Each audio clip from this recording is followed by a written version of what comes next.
Richard अल्पर्ट, जिन्हें बाबा रामदास के नाम से भी जाना जाता है, वो एक कहानी बताते हैं। एक बार बाबा लक्ष्मण दास, जिन्हें नीम करोली बाबा के नाम से भी जाना जाता है, बिना टिकट के ट्रेन में चढ़ जाते हैं। टीटी टिकट न होने की वजह से बाबा लक्ष्मण दास को फर्रुखाबाद ज़िले के पास नीम करोली गांव में उतार देते हैं।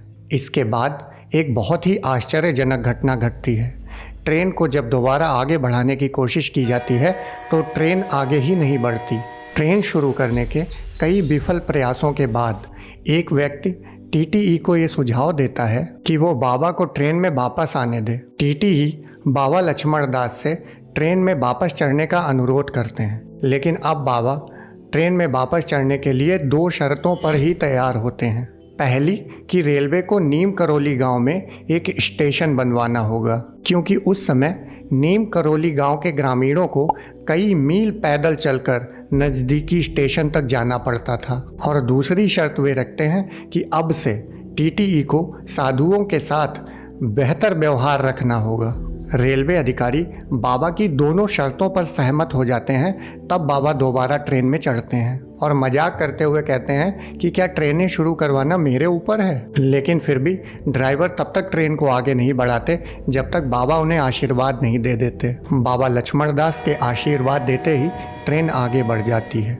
इस घटना के कुछ समय बाद बाबा नीम करोली गाँव में रहने के लिए आ जाते हैं और स्थानीय लोग उन्हें नीम करोली बाबा के नाम से पुकारने लगते हैं। नीम करोली बाबा का जन्म सन 1900 में उत्तर प्रदेश के फिरोजाबाद जिले में अकबरपुर गांव में हुआ था। माता पिता द्वारा मात्र 11 साल की उम्र में उनका विवाह करा दिए जाने के बाद वो एक घुमंतु साधु बनने के लिए अपना घर छोड़ देते हैं। कुछ समय बाहर रहने के बाद उनके पिता उनसे घर वापस आने का अनुरोध करते हैं। पिता के अनुरोध करने पर वो एक व्यवस्थित वैवाहिक जीवन जीने के लिए घर वापस आ जाते हैं। कुछ साल गुजरने के बाद वो पूरे उत्तर भारत की यात्रा करने के लिए घर से निकल जाते हैं। इस दौरान उन्हें कई नामों से जाना जाता है। उनके जीवन काल में कैंची और वृंदावन में 2 मुख्य आश्रम बनाए गए। नीम करोली बाबा के अंतिम दिनों में जब उन्हें अस्पताल ले जाया गया तो अस्पताल में डॉक्टर उनके चेहरे पर ऑक्सीजन मास्क लगा देते हैं, लेकिन नीम करोली बाबा उठकर अपने चेहरे से ऑक्सीजन मास्क और हाथों से ब्लड प्रेशर बैंड को बेकार बताकर निकाल देते हैं। वो जय जगदीश हरे दोहराते रहते हैं और हर बार उनकी आवाज़ शांत होती चली जाती है। उनके चेहरे से दर्द के सभी लक्षण गायब हो जाते हैं और वो अपना शरीर छोड़ देते हैं। उनका समाधि मंदिर वृंदावन आश्रम के परिसर में बना हुआ है और वहाँ उनकी कुछ निजी चीज़ों को भी रखा गया है। नीम करोली बाबा हनुमान जी के रूप में परमात्मा के उपासक थे। वो भक्ति योग के अनुयायी थे और दूसरों की सेवा को परमात्मा के प्रति बिना शर्त भक्ति के उच्चतम रूप में प्रोत्साहित करते थे। बाबा रामदास की बुक मिरेकल्स ऑफ लव में नीम करोली बाबा के अंजनी नामक शिष्य उनके बारे में बात करते हुए बताते हैं कि उन्होंने कभी कोई प्रवचन नहीं दिया, सरल कहानियाँ ही उनकी शिक्षाएँ थीं। आमतौर पर वो लकड़ी की एक बेंच पर बैठे रहते या अपने बिस्तर पर विश्राम करते थे।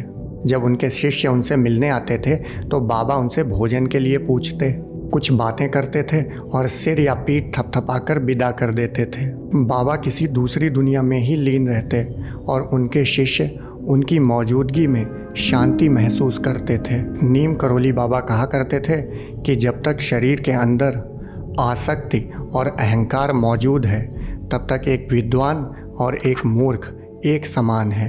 वे कहते थे कि आसक्ति और अहंकार ईश्वर की प्राप्ति के लिए सबसे बड़ी बाधा है।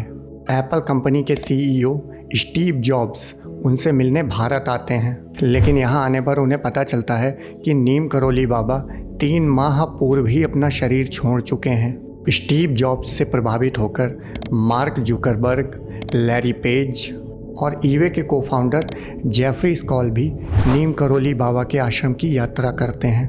हॉलीवुड एक्ट्रेस जूलिया रॉबर्ट्स भी नीम करोली बाबा से प्रभावित थीं। जूलिया रॉबर्ट्स तो सिर्फ नीम करोली बाबा की फ़ोटो को देखकर ही हिंदू धर्म फॉलो करने लगती हैं। Hinduism is something that I'm very intrigued by and very interested in. It came from seeing a picture of a guru called Neem Karoli Baba. Richard Alpert, जो कि बाबा रामदास के नाम से जाने गए, वो ऑक्सफोर्ड यूनिवर्सिटी में LSD के प्रयोग एज ए साइकेडेलिक एजेंट के रूप में कर रहे थे। वहाँ उन्हें लगता था कि LSD को as a psychedelic agent use करने पर सडन एनलाइटमेंट भी अचीव किया जा सकता है। जब अल्पर्ट भारत आते हैं तो वो नीम करोली बाबा से मिलते हैं। वो नीम करोली बाबा को LSD के प्रभावों के बारे में बताते हैं जैसा कि वो महसूस करते थे। वो उनसे पूछते हैं कि कितनी LSD की खुराक है तुम्हारे पास, और पानी मंगाकर उनके हाथ से वो सब लेकर खा लेते हैं।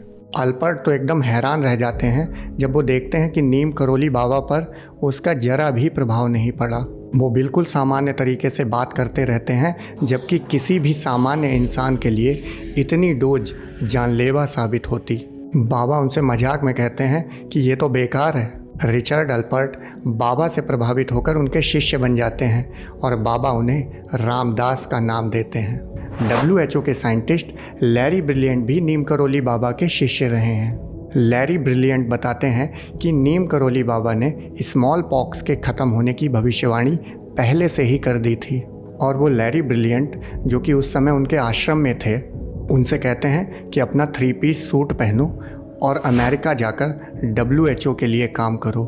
इसके बाद ही लैरी ब्रिलियंट WHO ज्वाइन करते हैं और दूसरे वैज्ञानिकों के साथ मिलकर स्मॉल पॉक्स का इलाज ढूंढ लेते हैं। बाबा रामदास और लैरी ब्रिलियंट अपने एक मित्र के साथ मिलकर अमेरिका में सेवा फाउंडेशन की स्थापना करते हैं, जिसमें दुनिया भर के अंधेपन से ग्रसित लोगों का इलाज किया जाता है। लैरी ब्रिलियंट बाबा रामदास की नीम करोली बाबा के बारे में लिखी गई book the miracle of love में बाबा के चमत्कारों की बात भी बताते हैं। असल में नीम करोली बाबा के द्वारा हुई कुछ घटनाएं, जिन्हें लोग चमत्कार कहते हैं, वो बस उनके सेवा भाव और करुणा के कारण ही हुई हैं। और सिर्फ इसीलिए मैंने ट्रेन रोकने वाली घटना का वीडियो की शुरुआत में जिक्र किया था। दरअसल सिद्धों और संबुद्धों में थोड़ा फ़र्क होता है और इसे समझ लेना बहुत ज़रूरी है, क्योंकि अक्सर मैंने देखा है कि लोग चमत्कारों से बहुत ज़्यादा प्रभावित होते हैं, जबकि चमत्कार सिर्फ वो विज्ञान है जिसे मॉडर्न साइंस अभी खोज नहीं पाया है। ज़्यादातर योग मार्ग से साधना करने वाले और कुछ भक्ति मार्ग से साधना करने वाले साधक ये जानते हुए भी कि साधना का अंतिम सोपान सत्य को जानना ही है, इसके बावजूद सिद्ध की अवस्था पर कई बार जानबूझकर और कई बार अनजाने में रुक जाते हैं, और तब ये चमत्कारों की बातें सुनने में आती हैं, क्योंकि संबुद्ध सद्गुरु कभी चमत्कारों की बात तक नहीं उठाएंगे। बुद्ध, महावीर, कृष्णमूर्ति, ओशो, रमण महर्षि, पतंजलि, अष्टावक्र चमत्कारों को नकार ही देंगे। वो मानव जाति के कल्याण या सेवा भाव की वजह या अपनी करुणा के कारण भी चमत्कारों का ख्याल नहीं करेंगे, क्योंकि संबुद्ध की नज़र में मानव जाति की समस्त पीड़ाओं का कारण अज्ञान ही है, और वो उस अज्ञान रूपी अंधकार को मिटाने के लिए सत्य के प्रकाश की खोज का उपाय बता देते हैं। सिद्ध अभी अस्तित्व के गहरे रहस्यों को जानता है और संबुद्ध स्वयं रहस्य हो जाता है।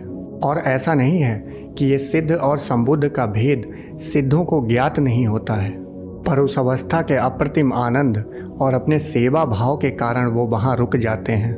अगर आपको हमारा कंटेंट अच्छा लगा हो और इससे आपको सत्य की यात्रा का भाव पैदा होता हो, तो आप हमारे वीडियो को लाइक कर सकते हैं और हमारे चैनल को सब्सक्राइब कर सकते हैं। आप सभी मित्रों का धन्यवाद।